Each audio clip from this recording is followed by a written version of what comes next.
Narito tayo ngayon upang matunghayan ang nakakakilig, napaka-sweet at talaga namang nagtitrending na love story ni Kalingap Tata at Ate Marjo.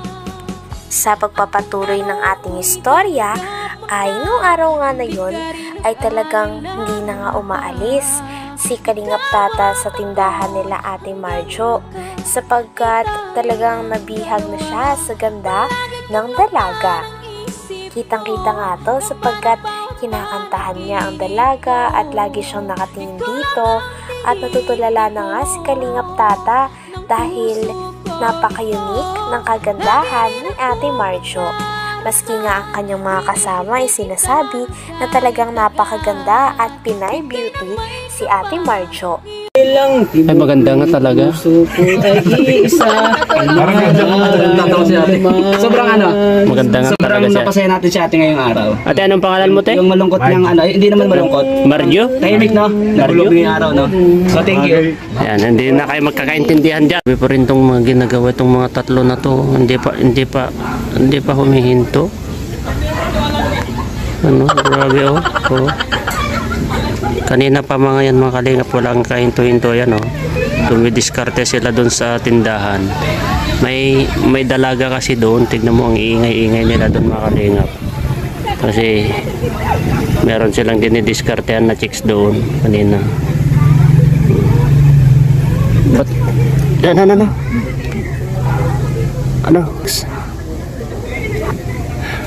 Pagalitan mo nga mga yan. Pagalitan mo. Ingay.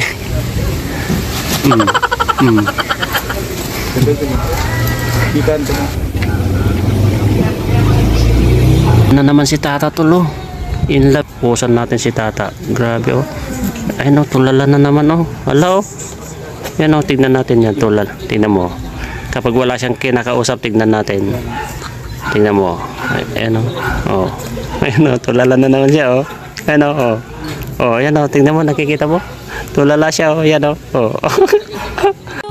Pagtapos naman nito ay nag-usap-usap din si Kalingap Tata at kanyang mga kaibigan na vlogger at pinag-usapan nga nila na desidido na talaga si Kalingap Tata na gawin ang tambalan o love team niya kasama si Ate Marjo. Sapagkat naiisip nga nito na talagang magkiklik silang dalawa at unang kita niya pangalang sa dalaga ay talagang alam niya na ito na ang kanyang type. Kaya nga parang hindi mapakali si Kalingap Tata at sobrang excited na excited kaya napakasaya niya nga nung araw na yun. Igal ko kay Tata. Kung gusto daw, yung nasa tindahan, kung gusto daw niya mag love team kay Tata. Ako yung mag-direct. Ikaw din ang ilalab team ka. Ikaw mismo. Martin ang labas nga nito. Kaya idol ka lang ni ano. Ikaw ang director, ikaw ang kalab team niya. Ay, nga siya producer. Sa director, sa diniman. Pumayag naman siya. Ay, grabe. Matindi to, matindi. Ganda ng usapan nila. Umuo daw yung Umuo? Magde-date daw sila tol sa ano, buhanginan. Sa beach. Magde-date sila. Doon sila magsushooting. Sabi niya, wala man ang problema. Ano lang naman yan? Love team. Pero, alam ko may nararamdaman ka eh. Yung totoo. Di ba totoo naman kasi binata ka naman, di ba? Anong Marjo yan? Nakausap na pala bro. Kininam, tagyakan kita dyan eh. Sige, nandito pa kami sa ano. Nandiyan ako sa Ay, kinakausap na niya to. Wala na naman. Kinukon. Anak niya. Ito lang, yung rimulog. Wala to. Wala. Ginaganyan ka ta. Sinasabotage ka itong si B1 sa Kabito. Pagkatapos nga nila mag-usap-usap ay hindi na nga nakapagpigil si Kalingap Tata at talagang binalikan niya talaga si Ate Marjo sa kanyang tindahan. Grabe at di na nga mapakali si Kalingap Tata at parang gusto niya na lang titigan si Ate Marjo ng buong araw. Sino nga kasing hindi mabibihag sa gandang taglay ni Ate Marjo, lalo na sa mga ngiti nito. Kaya nga lang nung pagbalik ni Kalingap Tata sa tindahan nila Ate Marjo ay wala na nga si Ate Marjo sapagkat nagpahinga na daw ito at natulog. Kaya naman medyo nalungkot nga si Kalingap Tata. Ngunit ang mahalaga daw ay nakausap niya naman na si Ate Marjo at pumayag ito na maging love team sila. Kaya naman masaya pa rin si Kalingap Tata nung araw na yon dahil panigurado ay siya na daw ang magdadirect at magiging leading man. Hoy, ano pinagagawa nyo niyan? Akala nyo maisan nyo si Tata, ah? Tulog na eh. Sumunod. Natulog na. Tulog si Marjo. Tulog. Estorbo siya ng gusto niya araw. Ay, pinagod nyo eh. Hindi siya nakapagpahinga ng mga ayos. Kahingi ako address. Yung magpapadala sa akin package. Bingo grade. Ano lang yung address ko doon? Naging ato ka lang. Marami na nagpapackage sa'yo. Wala naman si B1. Ano sa'yo?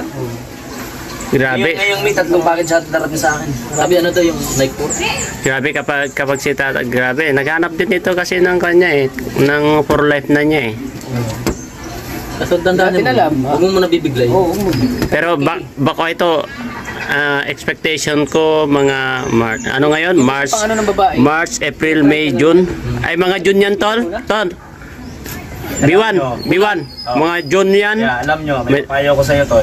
Ang pag-ibig, kusang naramdaman kusang dumarating yan. So kahit magkaibigan kayo ng matagal, and kayo talaga, maramdaman nyo sa bawat isa. Pero nga magkaibigan eh. Kahit magkasama kayo sa serye, sa television or sa YouTube, magka-partner kayo, kung hindi pa talaga ma-develop yung bawat isa, walang mga May matalik na so, magdarating yung time na kusa nyo maramdaman yan, Tol. Habang nagkikwentuhan nga si Kalingap Tata at ang kanyang mga kaibigan sa tindahan nila Ate Marjo, ay kinikwento nga ni Kalingap Tata sa kanyang mga kaibigan na talagang napakaswerte niya sapagkat natagpuan niya na ang isang babae na matagal niya nang pinapanalangin, at ito ang babae na katulad ni Ate Marjo. Kaya naman talagang hindi niya na ito papakawalan.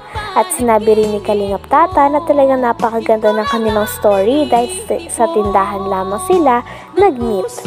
Dahil din dito, may plano din si Kalingap Tata na maging ka-love team na nga si Ate Marjo at gumawa rin sila ng mga vlog ng magkasama. Si Kalingap Tata nga daw ang magiging director at siya din ang magiging leading man. Parang Coco Martin lang.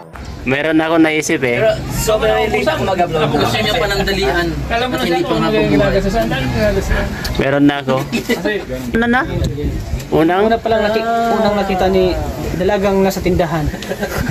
Unang pagkita ni Kalingap Tata na pahanga agad siya. Ay, iba yun. Mga bait sa'yo. Yun. Marites mo eh. Alam mo, hindi ko pa alam. pag pumunta kami dito sa Kawani, Ay, Darius ko po. may Kaya sabi ko, Sabi niya, pumayag siya. pumayag siya na ikaw ang kalab team niya. Oo. Tapos ikaw ang mag-director. Paano yun? Coco Marti. Coco Marti yan ah. Pumayag man si Regine na samahan niya ako. Kasi hindi siya makapunta rito. Wala siya lisensya, Tol. Ayaw nga, wala ka palang lisensya. Wala siya driver. Dahil may checkpoint pa naman dito palagi. Sabi niya, isit lang natin sir. Isama mo kami. Alam mo naman kung kahit saan kami, sulok-sulok namin lahat ito eh. Pumayag siya. yan, Tol. Pagkakagawin mo Ay, mga gawin ko, hindi to, Tol. Paubaya ko na sa'yo to. Paano na si Jamia? Oo. Binablog mo na siya eh. Pamusayapin tayo ni Mrs. Grabe at napakadami nang ang kinikilig sa istorya ni Kalingap Tata at ni Ate Marjo.